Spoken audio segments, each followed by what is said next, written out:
সমাজে জেনে গেছে ভাই বোনের কারবার চলছে, তাহলে তোমার কিন্তু ছাড় হবে না, তোমার বিরুদ্ধেও কিন্তু আমাদের লড়াই চলবে, ঠিক না বেঠি? প্রয়োজন হয় আমরা যুদ্ধ পর্যন্ত করতে রাজি আছি, ঠিক না বেঠি?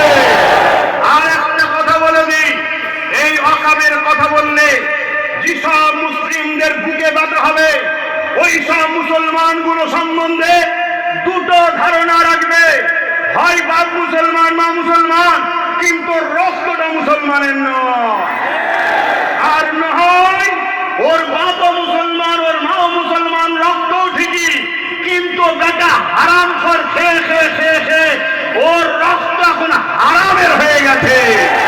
তৃতীয় কোনো কিছু হতে পারে না, সে যে লাখেরই হোক, সে পীরের বেটা হোক, হাজির বেটা হোক, মনে রেখে দিও আমার কাছে মসজিদ মাদ্রাসা আগে, মসজিদ মাদ্রাসার বিরুদ্ধে কোনো পীরের বেটা হলে তার বিরুদ্ধে যুদ্ধ হবে, হাজির বেটা হলেও যুদ্ধ মনে চলবে। তুমি যদি মনে করো গায়ের চোখ দেখাবো, গুন্ডাগিরি করবো, সন্ত্রাসগিরি করবো, আজকে খুলে আম বলে যাচ্ছি, তাদেরকে টার্গেট করো, তাদেরকে ফলো করো, টার্গেট করো, সুযোগ এলে সারা কিভাবে জালিমদের বিরুদ্ধে সাইজ করেছে এগুলোকেও সাইজ করে নাও। খুলে আম বলে যাচ্ছি ভাইকে, মসজিদের দুশমন যদি কোনো মুসলমানের ঘরের ছেলে হয়, সারা মুনাফিকের সঙ্গে যে ব্যবহার করেছে তোমাদের ঘরে এর সঙ্গে সেই ব্যবহার করতে হবে। তার জন্য সুযোগ খোঁজো, সুযোগে থাকো। একটা বাঘ শিকার করে দেখেছো? এই শিকার করে দেখেছো নাকি? অনেকক্ষণ ধরে খেয়াল করে, অনেক ফলো করে, এই সময় যেই হয়ে যায় শিকারের টাইমে শিকার করে নেয়। হ্যাঁ, আমার এই বক্তব্যকে যে তোরা ছড়াস তো ছড়াকে যা, তোদের যদি কারো পুলিশের ক্ষমতা থেকে আমার তুলে বন্দি করিস তো করবি না। মাদ্রাসা মসজিদের জন্য, দিনের জন্য, রসুলের জন্য, আল্লাহর জন্য একবার না 100 বার জেলে ফাঁসির কাঠগড়ায় ঝুলতো আমি রাজি আছি। তবে মনে রাখবি, নমরুদও মিটেছে, সাদ্দাতও মিটেছে, আবু জেহেল, উতবা, সাইবা, এমনকি এদিন মিটেছে, উতবা সাইবা মিটেছে। এই দেশে কত নেতা এসেছিল, মিটে গেছে, মিটে গেছে। কেউ বলেছিল মাদ্রাসায় জঙ্গি হয়, সেও মিটে গেছে। অতএব আজ যদি তোমরা পাল্লা নিতে যাও, তোমাদেরকে মিটাবে আল্লাহ, আমরা হব ওসিলা। রাজি আছেন তো নাকি? আরো একবার হাত তুলে বলো, আল্লাহ আমাদের জান মাল দিয়ে তোমার ঘরের জন্য লড়বো। তোমার মসজিদ মাদ্রাসার দুশ্মন যারা, আমাদেরও দুশ্মন তারা, সে যে কোনো কালারই হোক আমাদের দুশ্মন তারা, মনে থাকবে তো নাকি? আল্লাহ দুশ্মনকে সাপোর্ট করবে নাকি? আল্লাহ তার হাতেই মিটাবে, মনে থাকবে। এখন আমার একটা শেষ আবদার, আমি যদি ওয়াকাব নিয়ে আরো বহুমুখী নিয়ে কলিকাতায় ব্রিগেড চেষ্টা করছি, প্রোগ্রাম করি নিজেদের গানের খরচে, যেতে আপনারা রাজি আছেন? একদম মুনাফিকি নয় তো? বাইরে যারা আছে আপনারাও যারা হাত তুলেছেন, সত্য তো? সত্য তো? গাছে তুলে মই কেড়ে নেবেন না তো? গাছে তুলে মই কাটবেন না তো? ভাই আমার কিচ্ছু হবে না, দুটো লোক যদি নাও যায় আব্বাস আব্বাসই থাকবে। কিন্তু ভেবে দেখো তো, 25-30 লক্ষ লোকের যদি একটা জমায়েত হয়, এই আওয়াজ দিল্লি যাবে না? যাবে না? পশ্চিম বাংলা হলো ভারতের কোহিনূর, মনে রাখবে। এখানে আন্দোলন যত বাড়বে দিল্লি তত কাঁপবে। তাই এখানে বোন আন্দোলন করতে দিচ্ছে না, দাদাকে খুশি করার জন্য। কথা বুঝে আসছে? তাই বোনকে বলে গেলাম সুধরে যাও, আর না হয় সময় এলে আমরা একেবারে শুধরে দেবো।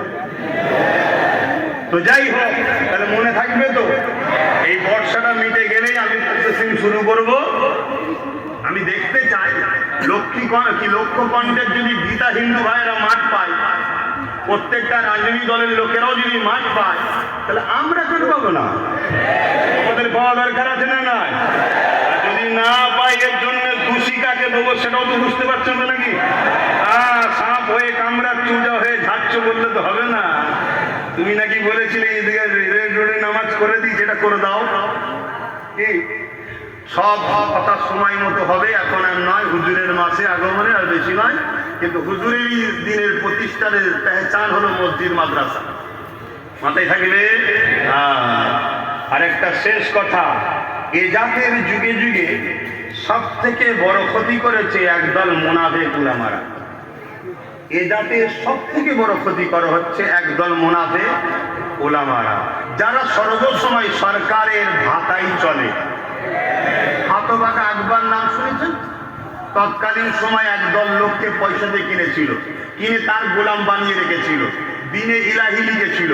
মোজাদ্দেদ আল পেশানি যখন আকবরের বিরুদ্ধে বলল, ওই আকবরের ভাড়াটিয়া টাট্টুগুলো আলেম মুনাফিক আলেমগুলো বাড়ি বাড়ি বাড়ি বাড়ি গিয়ে বুঝিয়েছে না আকবরই ঠিক আছে, মোজাদ্দেদ আল পেশানি বিরোধী করিয়েছিল, কিন্তু আমার আল্লাহ মোজাদ্দেদ আল পেশানিকেই বিজয় দিয়েছিল। জোরে বলুন সুবহানাল্লাহ। আজ আমাদের সমাজে একদল এরকম ভাড়াটিয়া উলামা আছে না? না, এই গাদ্দার গুলোর জন্য আমাদের সবচেয়ে বড় ক্ষতি হচ্ছে। কথা মনে থাকবে। তবে আলহামদুলিল্লাহ আমার অনেক ভাইয়েরা ভুল বুঝেছিল, ও কোনো গাদ্দার নয়, বুঝতে মানুষের অসুবিধা হতে পারে, তাদের ঘুম ভেঙে গেছে, তারা সব পরিবর্তন হচ্ছে। আল্লাহ সেই সকল উলামা ইমামদেরকে ভুল ভ্রান্তি মাফ করে আগামী দিন ঐক্য হয়ে বিজয় কামিয়াবি দান করে, বলুন আমিন। কিন্তু আজও ভাড়াটিয়া কিছু গোলাম আছে না? না, সেগুলো থেকে সাবধান হবেন।